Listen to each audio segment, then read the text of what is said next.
The house was unnervingly quiet. It was one of those rare moments of solitude I usually cherished, those precious hours when the house, usually bustling with activity, was still, giving me a much-needed break from the beautiful chaos of family life. My 4 younger siblings, bless their noisy hearts, were out with my parents for the day.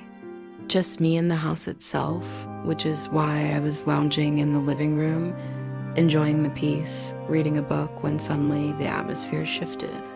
The quiet, which had been comforting, now felt heavy, as if the house was holding its breath.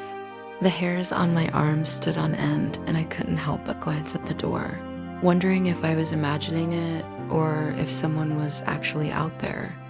Then the door creaked open, and there she was, my stepsister. Her name is Ella. She has this way of appearing silently and suddenly, like a whisper in the quiet. I looked up from my book, and our eyes met. She offered me a small, knowing smile, and it sent a shiver down my spine. It wasn't a smile directed at me, not really.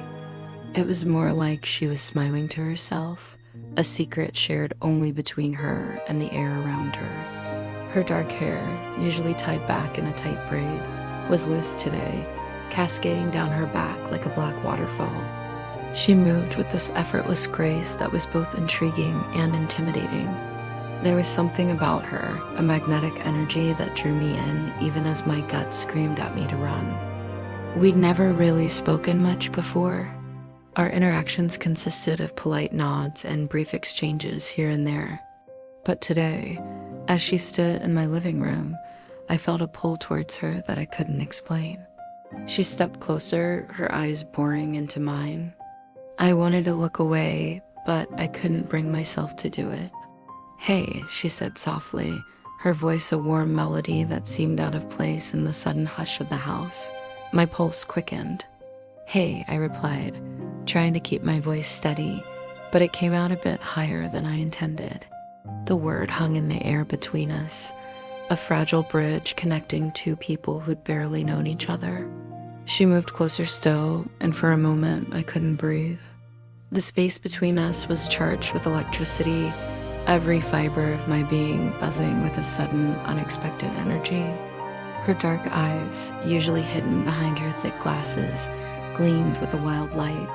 She leaned in, her fingers brushing against mine.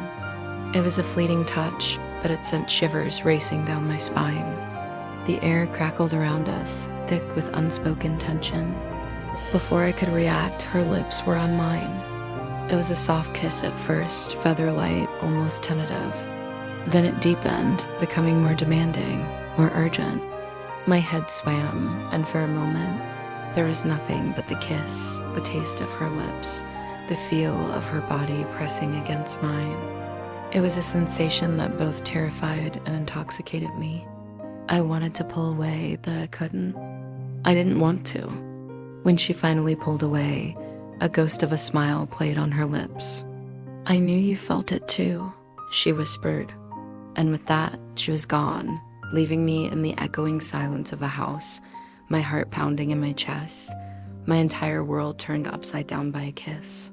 Those days that followed were a torment. Every interaction with Ella brought a fresh wave of that electrifying tension. In the hallways, our eyes would meet and a spark would jump between us. The simplest touch, a brush of fingertips, sent tremors through me.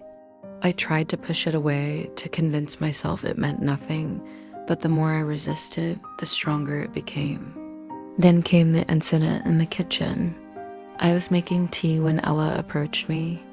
Her usual predatory grace, which had always intimidated me, now set my nerves on fire. She leaned against the counter, her gaze intense. "Do you feel it too?" she asked, her voice barely a whisper. Before I could respond, her hand grazed my side. It was an accidental touch, a brush of skin against skin, yet it burned like a brand. She didn't pull away. Instead, she held it, her fingers tightening slightly. And in that moment, I knew I couldn't deny it any longer. The feelings, the undeniable chemistry between us, it was there, thundering in my veins, echoing in my soul.